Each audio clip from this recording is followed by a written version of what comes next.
even in the middle, no, beginning of the pandemic. Your business was open since 2019. July 4th of 2019, yeah. I remember, because we celebrated your anniversary, we did fireworks, July 4th, that's right. See, I'm tapped in. Be on it.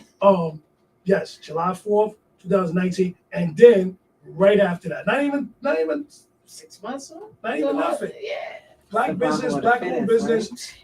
And you started the business because actually she started the business, ladies and gentlemen, to give other people who are convicted felons, other people who were incarcerated previously, to give them an opportunity to be able to find a job. Because do you know the transition?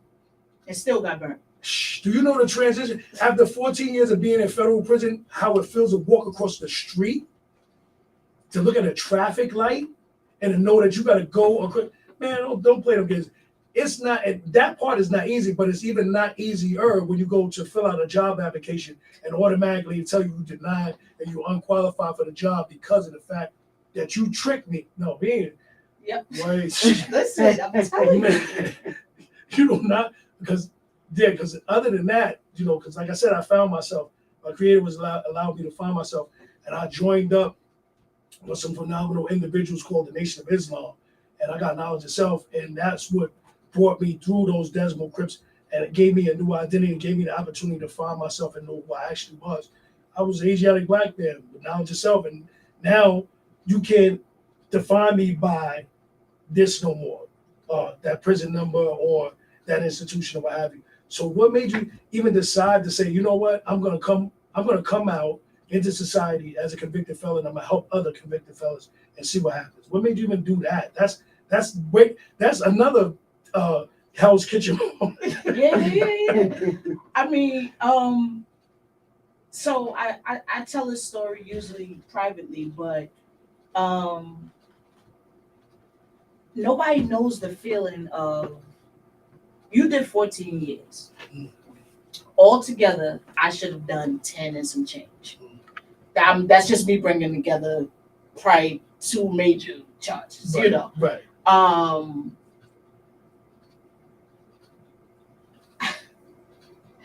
Do you know what it's like to sit there, interview good, do all of this, and get a start date, get there, and then they tell you, yo, we can't take you. But how do you survive? Because it's not like now. How do you survive? How do you put food on the table? I got 3 kids, was married at the time, you know. How do you, you know, because even then, you still need about 2 incomes to make it work, right. You know, like, you know, so I feel like the system is designed to keep us down because you won't give us no jobs. Nobody's giving us any opportunities, you know. And here it is. It's the same situation. See, I didn't sit for years or anything. Right. You sat and here I paid my way through, you know, and did things, you know. But when it's on your record, it doesn't matter. It doesn't matter. So, you know, it's like what made me offer that opportunity to people is I got the door slammed in my face twice. And I'm talking making big money. Even when I transitioned out here, I got hired. Let me tell you something. I got hired in the jail. Wow. I remember sitting at the long table with the wardens, the captains, the lieutenants, all of that. I remember doing it because at the same time, my husband had, we both had, took the test. Both went, they called us in for the interviews at 2 different times. I want to say it was the same day. They just did it 2 different times. And they was like, yo, how would you feel? Your husband scored, I think, a few points higher or whatever. I'm like, that's cool. He got a master's degree and all this stuff. He should have scored, you know, whatever. You know, but then the lady like, yo, but we want you. Like, you know, they was like, we want you. Like, they took him, you know, he went first or whatever. He's in for like a month. And, you know, they called me back doing, you know, all this stuff. And this is where it really hurt. Out here, you have to like pay for your stuff. So we get out here, we got this big 5-bedroom house, finished, all this stuff. And I think I was working one of these restaurants or whatever. So I'm like, all right, I just need a, because this is pre the restaurant, before I got it. So I'm sitting here and they give me this long list of shit. You gotta go pay for fingerprints, you gotta go do your background check. Yep. You gotta pay for the it's so much shit. Like, oh my bad, I'm even cursing. So I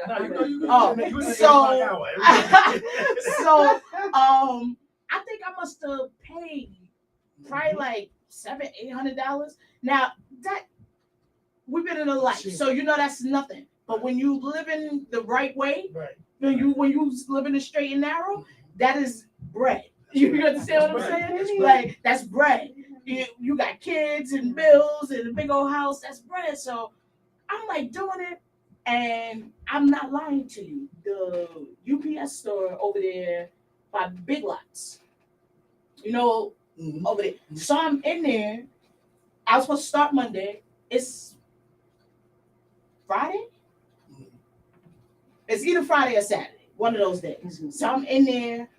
I just put the 2 money orders in the envelope, wrote it out, gave it to the man. Now I'm sitting over here filling out another piece of paper.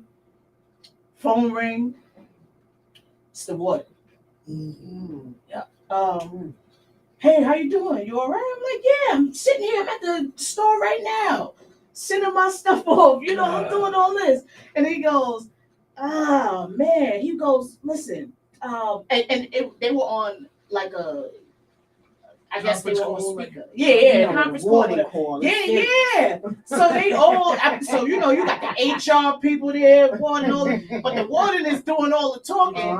And I remember the black lady that was processing all of my paperwork and stuff. And I remember her in the beginning. It was something she did that I was like, I knew the shit was just going downhill from there, So he goes, did you forget to tell us something? You know me. I'm like, nah, tell you what. I ain't forget to tell you nothing. What you want me to tell? He said, hey, you definitely forgot to tell us something. I said, nah, tell me what. Your background check came back. So I said, I kept it a buck. I was like, all right. I was like, I've gotten other jobs. Right. I ain't do no time, I've gotten other jobs and it didn't show up. So I didn't think it was going to show up. But you didn't want to be truthful. So I said to him, can I be honest? I interviewed. I said, y'all fucking love me. You couldn't wait to get me in here. You raved, talked about this, how you knew it was going to do this, that, and the third. I said, had I told you that, you mean to tell me you would have still offered me the job? And so you know what he said? Guess what? You didn't tell us, and now I got to take back the job. I sat, man. I cried over that. I was supposed to start 2 days. I done went and fitted for the uniform, everything. I think Wendy's did that to me. Wendy's International did that to me because I was an assistant already there for 2.5 years, and I went through the management program, and they were getting ready to push me up to general manager and give me 2 separate stores. And at the time, it was right around the time where they had that big robbery of Wendy's where the dude locked everybody in the basement and killed his co-workers. When that happened. Wow. Yeah, so because of that happening, they could no longer hire people with convicted felons. But there's just a lot of deep, intricate conversations. See, I kind of did this on purpose. To bring it back. Because I wanted, because this is like the 3rd show of the cycle of UTSL and Network, and I wanted the people to know that we just have guests that, my guests have intrigue, they have content, there's something to this whole thing. It's not just music, there's something to go with it. We have a message to go with it. We introduce you to a platform, to people who are on this platform and that are doing big things, that are doing successful things. And if you have somewhere that you may not be able to go, you may be able to find somebody that can show you the way to go. It's not what you know, it's who you know. Super, just super jewels tonight, and that's why I put it together like that. So I figured I'll call my sister Kiana because I know she has something on the plate. And Shayna was back in town. Her wings, she only got 2 sets of wings, so she had an extra set of wings. So I told her to come through tonight. And you're going to see more phenomenal guests here, UTSL Network, every Thursday night from 6 to 8 p.m. Like I said, once again, if you want to catch me, if you want to find me at DJ Strategy on Instagram, that's where I'll pop at. Facebook, I'll be up there sometimes. But usually I'm on Instagram, and usually I'm sharing stuff on Instagram. And we got more things to come.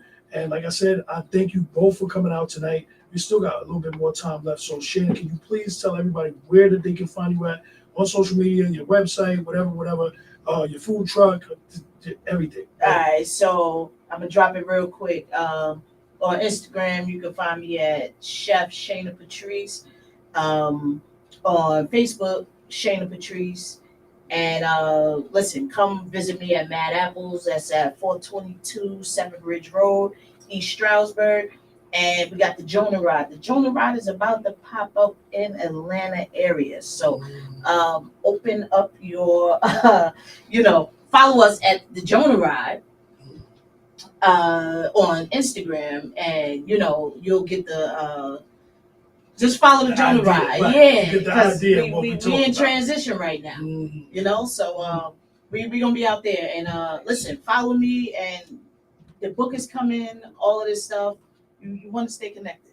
You want to stay connected. Listen, and fight, because it ain't going to get easy. It's just going to get harder. You just got to get stronger. Who much is given, much is required. I tell you, they're gonna make you get it. They're not gonna let you get it. They're gonna make you get it. But listen. I gotta say this. I sat here and I realized you said this Hell's Kitchen thing, and even with the Jonah Ride, I realized, man, it's so prophetic because if you look at the story, I just feel like it's so reflective of what. Wow, where you at? Now? Yeah, that's dope. It's crazy. That's dope.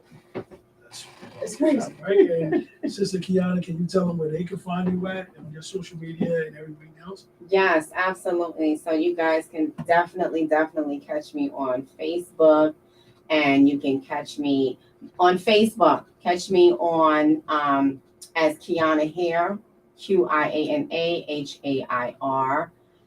You can also catch me on Instagram, Kiana Marie B. I have to give a huge shout out to my mom for holding me down through this whole ordeal. Sheila Scott, my Aunt Deborah, I love you so much. And Stephanie Smith and the whole Smith family, Miss Jackie, I love you guys so much. Thank you for keeping me my second mom. And my Auntie Felina, thank you so much for keeping me. I appreciate all of you guys. A big shout out to my husband. Baby, this is for you. All of it is for you. R.I.P. to Prince. It's always blue for you. You already know what it is. Blue hearts all day. Stephanie Smith, I love you. Trisha, my second mom, I love you so much. You already know. Thank you so much for keeping me and believing in me. This is only the beginning. I love you guys. And like I promised, I said I was going to do it. Raven Baby, we bring you to the Poconos. We'll see you very, very soon. We're going to get into this joint. Ben had it, still got it. Mad joints from Raven Baby. We're going to close out tonight because it's going to get a little sticky real quick. It's going to get a little Shout sticky. out to Raven Baby. It is the 8 o'clock hour, so we turn up a little bit. I love you. Make sure you tune in next Thursday night from 6 to 8 p.m. Yours truly, DJ Strategy, the host of UTSL Network, right here on Gynesis Radio. Catch me tomorrow night, Libras versus Scorpios at Blue Tequila. Doors open at 9 p.m. $5 admission at the door. Make sure you dress sexy or you're not getting in. How about that? I pop out tomorrow. Make sure you dress sexy or you will not get in. Make sure you catch me also October the 29th at the official costume party at 1836 Saloon. Prize is going to the #1 costume. Make sure you come out there real fresh. I think I'm probably going to dress like LL that night again. Because they didn't let me win last time. They didn't let me win last time. I was dressed like LL Cool J. I was from Queens. I had the big gold chain. Anyway, but we're going to go to there. Also, 1836 Saloon for Halloween. More events coming up. More things popping for your boy DJ Strategy. Also, the brand new issue of the Pocono Business News Magazine is coming out this October. Make sure you tap in to my partner, Elsie Che. Make sure you get your booking. Make sure you get your advertisement inside there. Big shout out to ECCR, the financial group, for showing everybody yesterday how to put together those grants. We're going to tap into that also. They'll be here next Thursday night. Man, make sure you keep tuned in, man. UTSL Network, man. I can't do nothing else, man. I ain't got no job. I'm working for y'all right now. Let's get into it. Raven, baby, light it up. Make sure your kids are asleep and turn your headphones down. We can make it real grungy, real ratchet. The 8 o'clock hour, we're almost out of here. Big shout out to my co-host tonight, TP. All my sponsors, Mad Apples, Mr. Perfectos, Pocono Business News Magazine, Blue Tequila, Coco's Fresh Fish. Big shout out to everybody that's tuned in tonight, everybody that always supports me. Once again, DJ Strategy, Thursday night, 6 to 8 p.m., UTSL Network on Gynesis Radio. Let's go. It's a beautiful thing, man. I'm back. I needed to be. Yeah, it's a beautiful thing, man.